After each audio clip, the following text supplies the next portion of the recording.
Shalom para sahabat Narwastu, salam sehat. Kembali lagi dengan podcast ke-142. Kembali kami undang tokoh senior, salah satu penasehat majalah Narwastu yang sibuknya luar biasa. Beliau ini baru pulang dari Australia.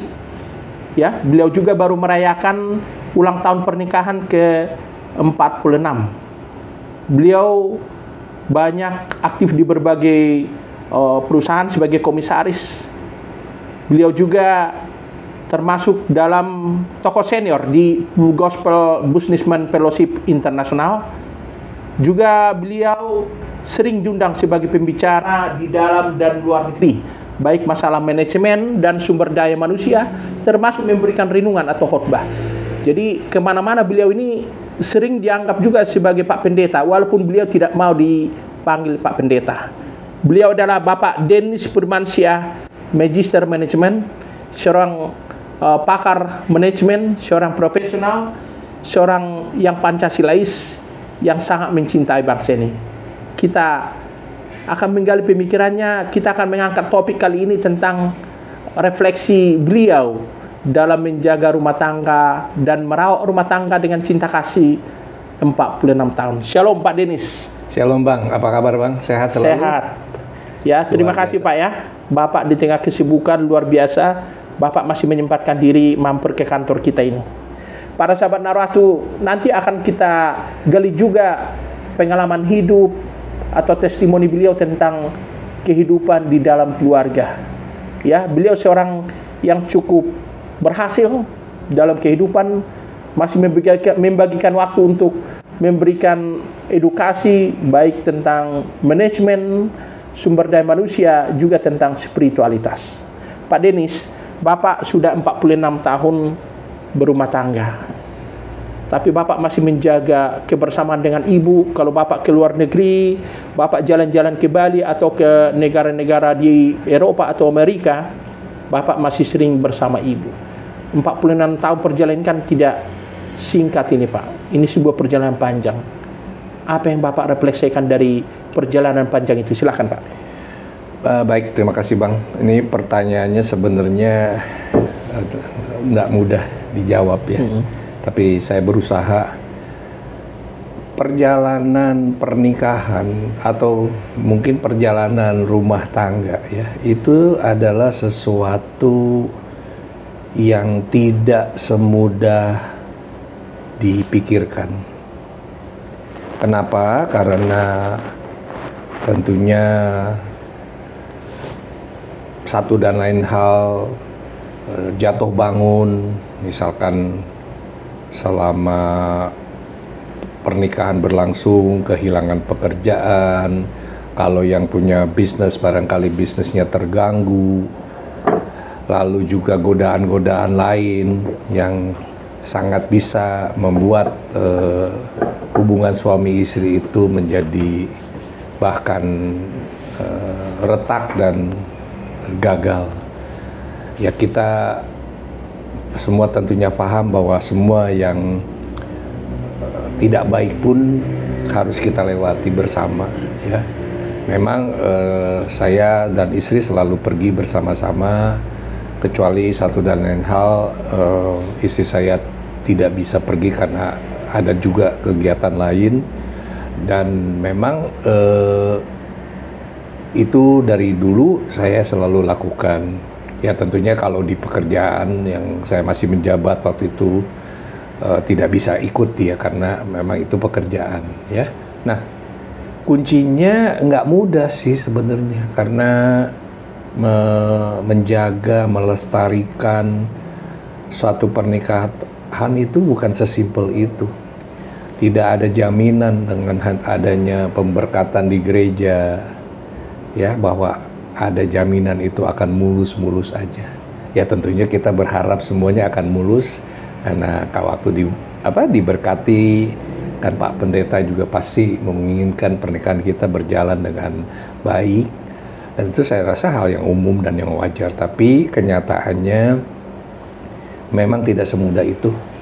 Namun saya juga mungkin dulu nggak sadar bahwa yang bisa tetap menjaga ini sebenarnya tidak ada lain adalah Roh Kudus.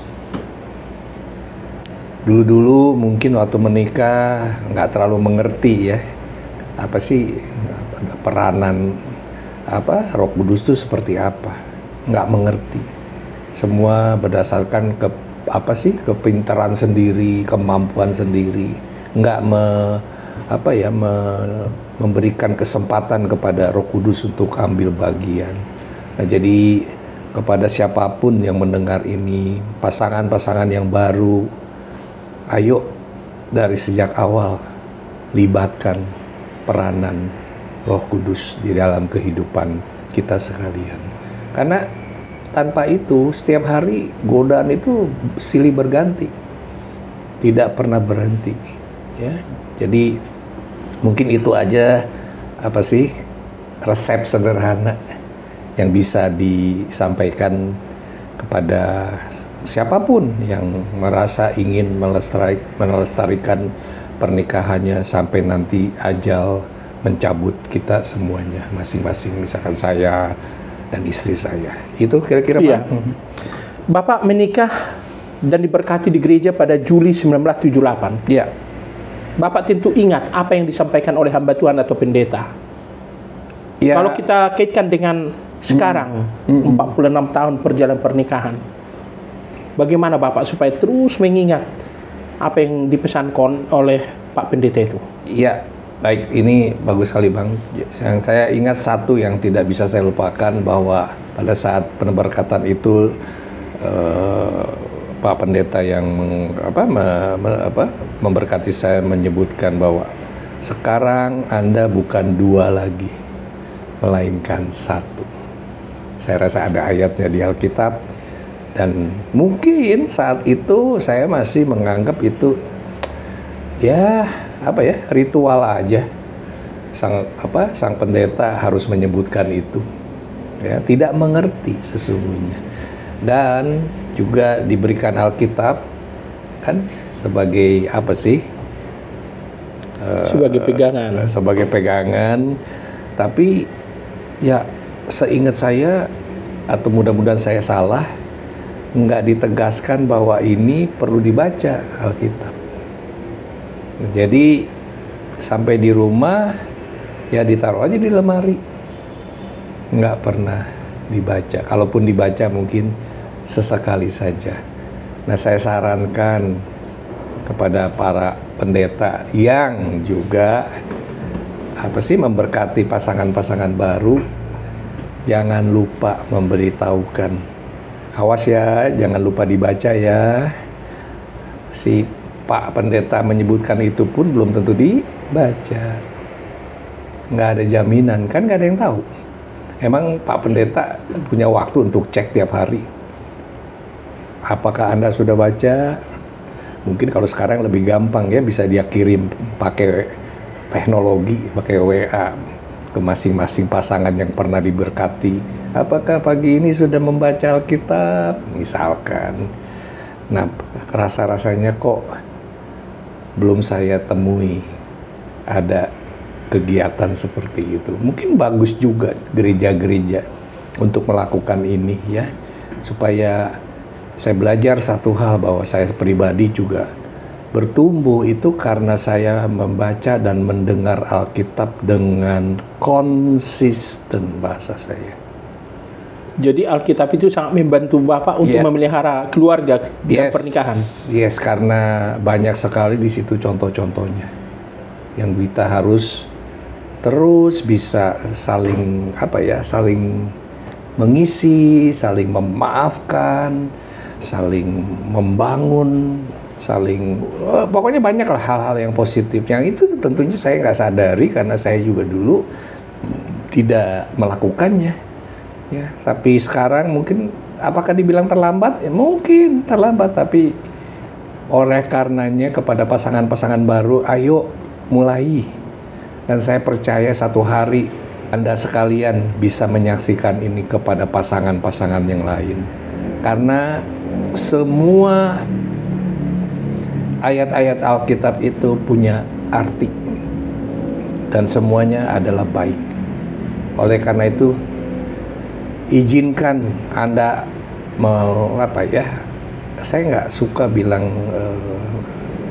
apa sih yang kata-kata yang lebih kurang baik. Saya lebih suka kata menginvestasikan waktu per hari minimum 15 menit ya untuk mendengar atau membaca Alkitab, supaya kita seperti lahan itu terus dipupuk sehingga hasilnya baik.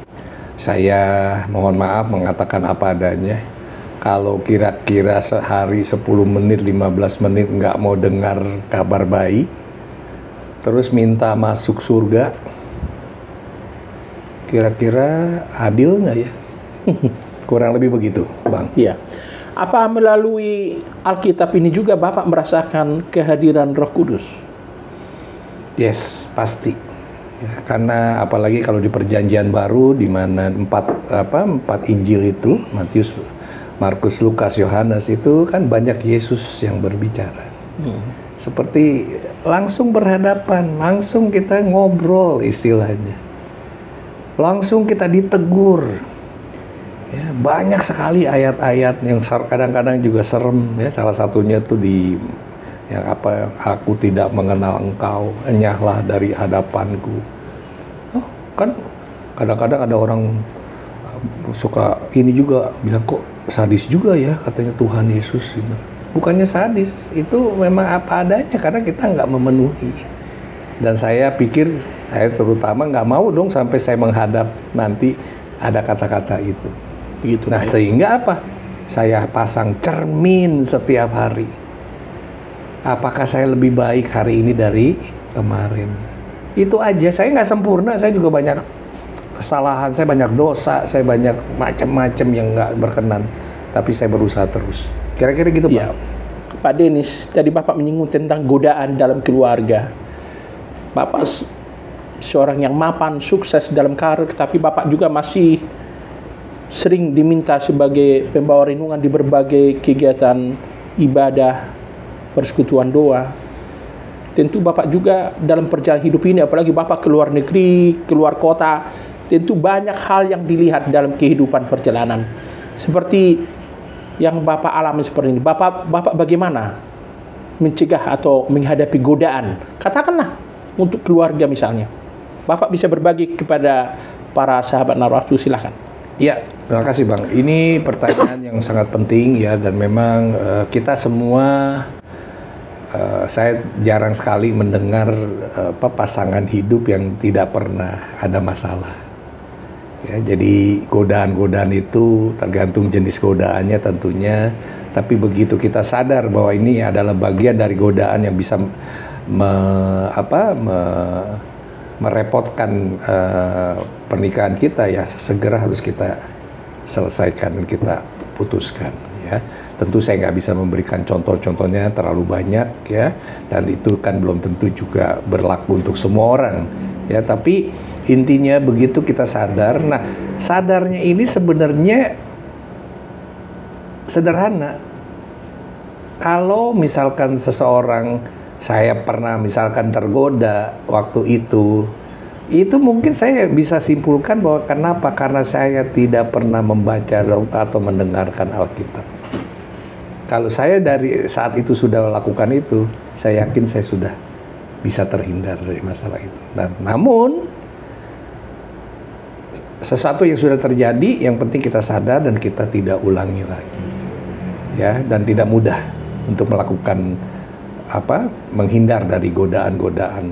Godaan-godaan lain misalkan ya kalau kita jadi profesional nggak bersih, korupsi, ya curi-curi waktu, ya, dan saya pikir itu kurang berkenan di mata Tuhan. Sehubungan dengan bawa renungan dan lain-lain, memang saya sudah dari waktu ke waktu diminta dan saya tidak berani menolak, karena saya tahu ini adalah kesempatan untuk saya bayar hutang dosa saya, ya, karena saya tidak sempurna. Jadi demi sedikit, dan mudah-mudahan orang yang mengundang saya juga mengerti bahwa saya juga bukan orang yang sempurna, tapi dengan melakukan bagian saya percaya bahwa catatan kebaikan saya bertambah. Kira-kira gitu, Bang. Iya. Sekarang ini, Pak, ada yang disebut dengan tanda petik dunia lain atau dunia maya. Jadi para pengguna media sosial, apakah itu TikTok, Instagram, YouTube, Facebook, dan yang lain, ketika memasuki dunia media sosial ini bisa juga tergoda. Bahkan kita sudah banyak dengar cerita, suami istri pun bisa tergoda karena pengaruh media sosial.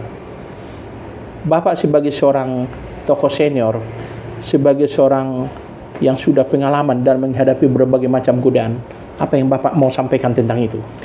Iya, kembali lagi semuanya tidak bisa dihindari. Kita hidup dalam kehidupan yang sudah seperti itu. Kembali lagi kuncinya sederhana. Nggak bisa menyalahkan media itu.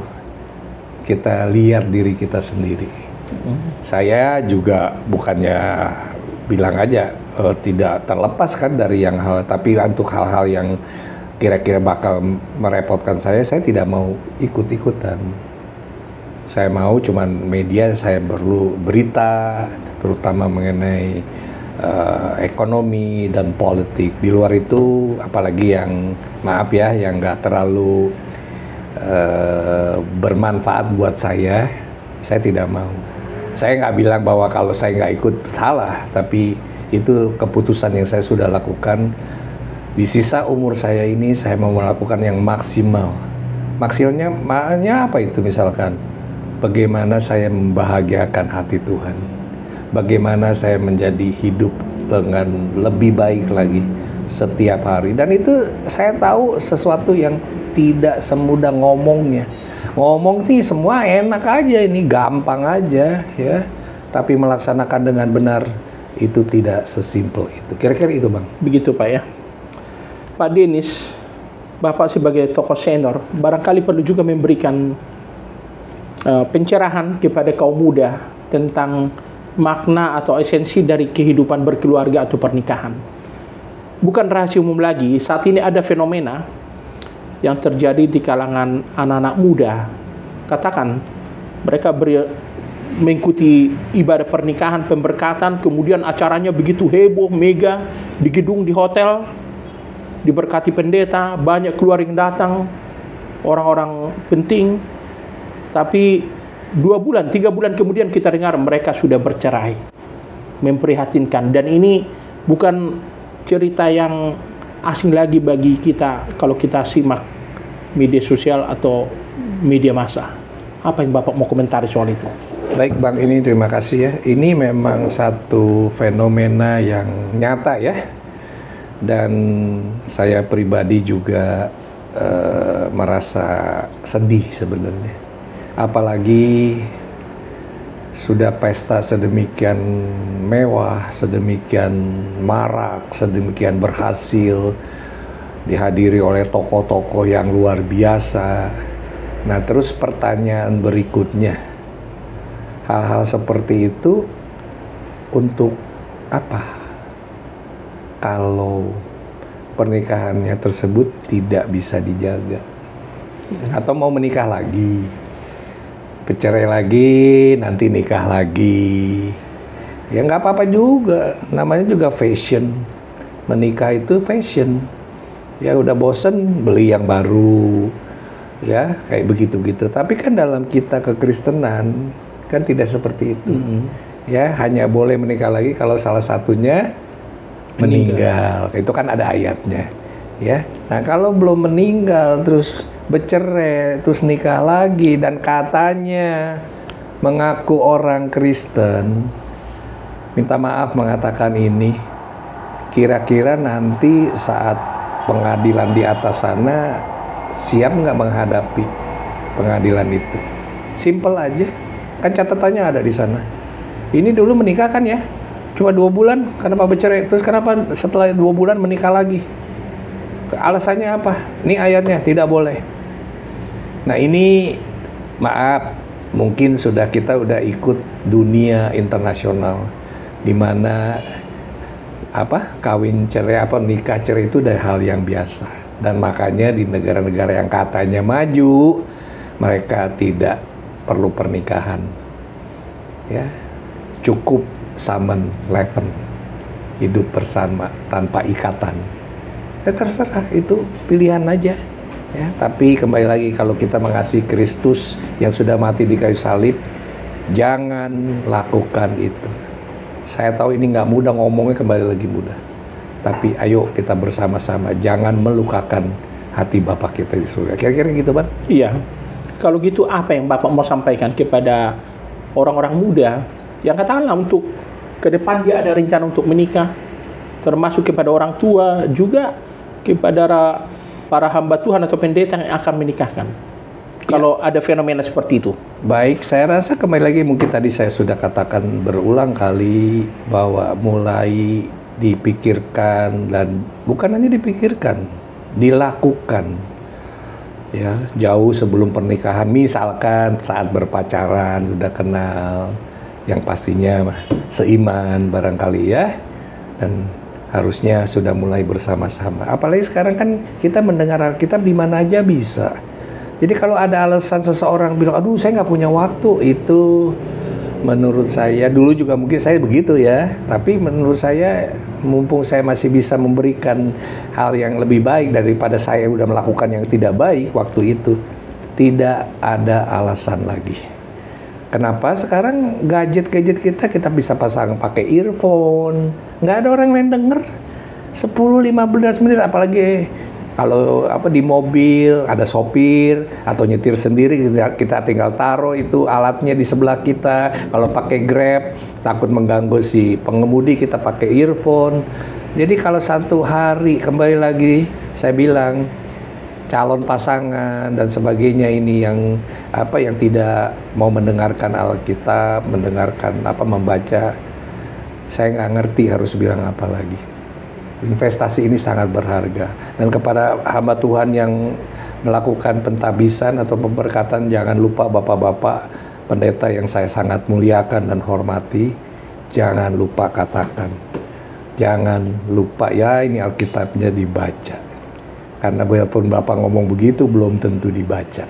Itu aja kira-kira, Bang. Iya. Ada yang mau Bapak sampaikan kepada para sahabat Narasu tentang esensi dari hidup berkeluarga yang seturut dengan kehendak Tuhan? Ya, mungkin nggak semudah menanggapinya, Bang, tapi saya usahakan untuk menjawab dengan semaksimal mungkin. Lakukan yang terbaik, sabar, ya. Tiap hari kita pasti digoda untuk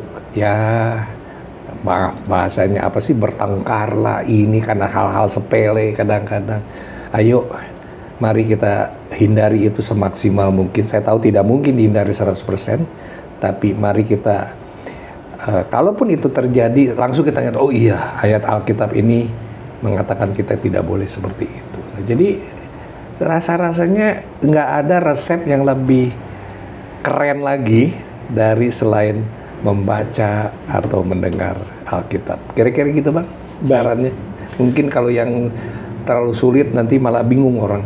Saya kasih yang sederhana aja, belum tentu bisa dilaksanakan dan mau dilaksanakan. Kira-kira gitu, Bang. Makasih. Terima kasih Pak Dennis Firmansyah atas pencerahan yang disampaikan, termasuk testimoni dalam kehidupan berkeluarga atau berumah tangga yang sudah 46 tahun.